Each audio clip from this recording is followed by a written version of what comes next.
koneksi antar materi, kesimpulan, dan refleksi modul 1.1 Pemikiran Ki Hajar Dewantara. Aris Risyanto, CGP Angkatan 11 Kabupaten Cianjur. Pendidikan dan pengajaran. Ki Hajar Dewantara membedakan kata pendidikan dan pengajaran dalam memahami arti dan tujuan pendidikan. Menurut KHD, pengajaran adalah bagian dari pendidikan.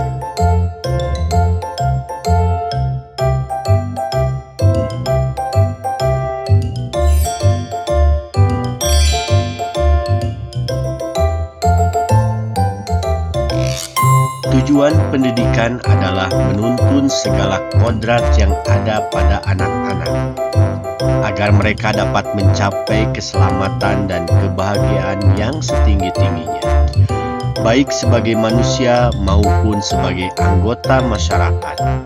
Dalam proses menuntun, anak diberi kebebasan, namun pendidik harus bisa menjadi pamong dalam memberi tuntunan dan arahan agar anak tidak kehilangan arah dan membahayakan dirinya.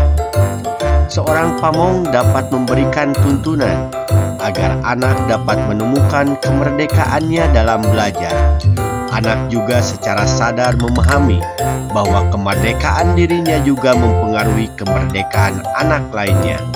Oleh sebab itu, tuntunan seorang guru mampu mengelola dirinya untuk hidup bersama dengan orang lain, menjadi manusia dan anggota masyarakat.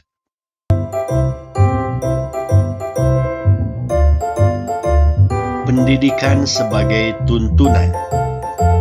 Murid terlahir dengan kekuatan kodratnya masing-masing.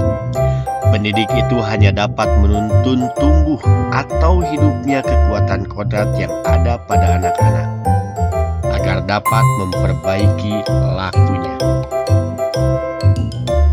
Pendidikan yang sesuai kodrat alam dan kodrat zaman. KHD menjelaskan bahwa dasar pendidikan anak berhubungan dengan kodrat alam dan kodrat zaman. Kodrat alam berkaitan dengan sifat dan bentuk lingkungan di mana anak berada, sedangkan kodrat zaman berkaitan dengan isi dan irama.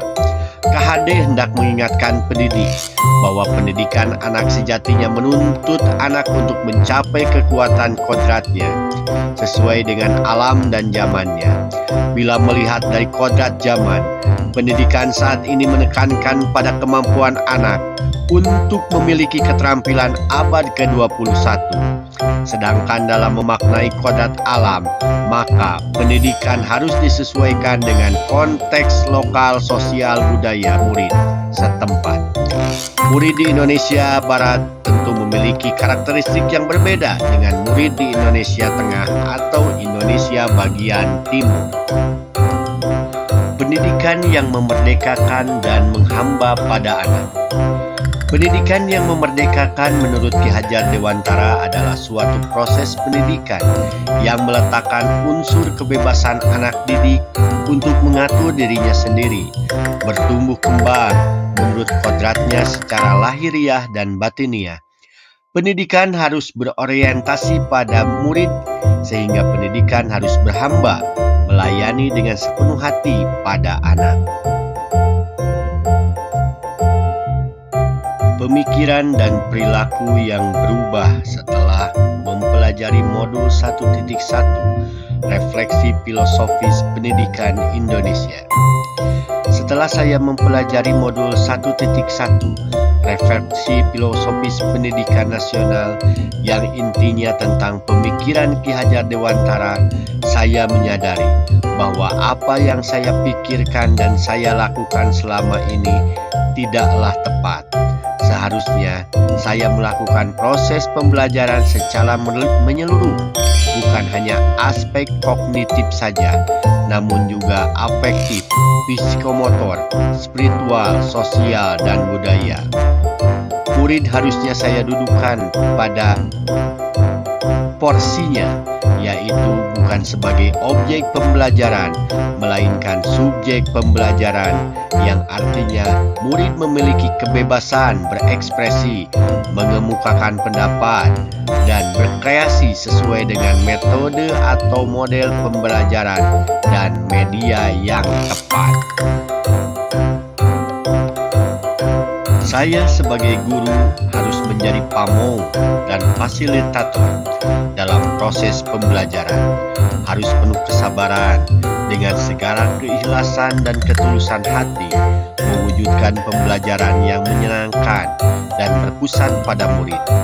Selain itu, saya sebagai guru harus mempelajari karakteristik murid karena setiap anak dilahirkan unik dengan kelebihan dan kekurangannya masing-masing.